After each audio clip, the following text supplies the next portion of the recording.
నెల్లూరు జిల్లా పున్నపువారిపాలెంలో నిర్వహించిన పేదల సేవలో కార్యక్రమంలో ముఖ్యమంత్రి పాల్గొన్నారు.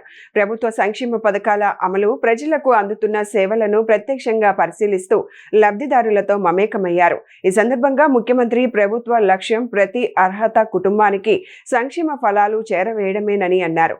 పేదల సంక్షేమానికి అత్యంత ప్రాధాన్యం ఇస్తూ పారదర్శకంగా ప్రభుత్వ పథకాలను అమలు చేస్తున్నామని తెలిపారు.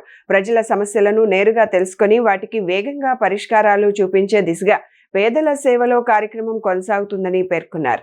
ఈ రోజు మీరు గుర్తుపెట్టుకోవాల్సింది, నేను ఎప్పుడు ఎన్నో కార్యక్రమాలు చేస్తాను.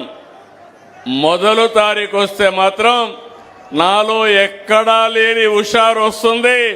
దానికి కారణం పేదల సేవలో ఉండాలనే తపనే తప్ప ఇంకోటి కాదు.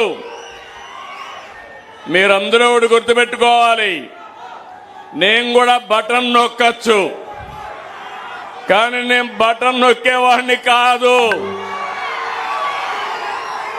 ప్రజల్లో ఉండే వ్యక్తిని. నేను చేయడమే కాదు, సమాజంలో ఒక చైతన్యం తేవాలి. ఈరోజు నా పక్కన బంగారు కుటుంబాలు కూర్చున్నాయి, పెన్షన్దారులు కూర్చున్నారంటే వాళ్ళ జీవితాల్లో శాశ్వతంగా వెలుగు తేవాలనే ఉద్దేశంతోనే నేను ఇక్కడికి వచ్చాను. ఇంకొక పక్క మొదల తారీఖు వస్తే డబ్బులుండే వాళ్ళందరికీ కూడా గుర్తు రావాలి. సామాజిక బాధ్యత, మనందరి బాధ్యత. సమాజంలో పుట్టాం, సమాజం వల్ల పైకొచ్చాం. మనతో పుట్టిన వాళ్ళు ఇంకా చాలా మంది కనీస అవసరాలు లేక తీర్చుకోలేక ఇబ్బంది పడుతున్నారు.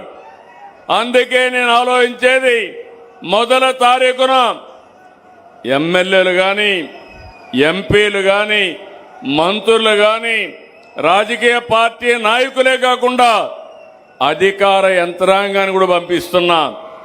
భవిష్యత్తులో ఒకటే కోరుతున్నాను, సమాజంలో పైనుండే 10%, అట్టడుగు నుండి 20% ఎప్పుడూ అండగా ఉండాలి.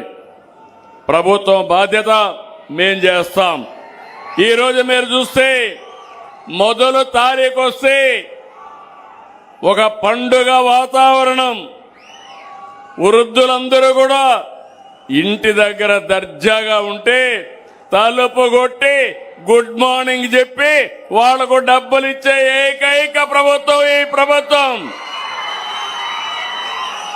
వితంతువులు, దివ్యాంగులు 28 కేటగిరీలకు పెన్షన్ ఇస్తున్నాం.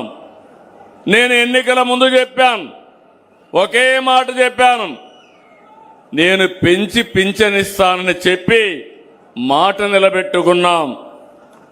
ఇప్పటి వరకు 68,598 కోట్ల రూపాయలు మా పేదవాళ్లకు పంచామంటే అది నాకు తృప్తి.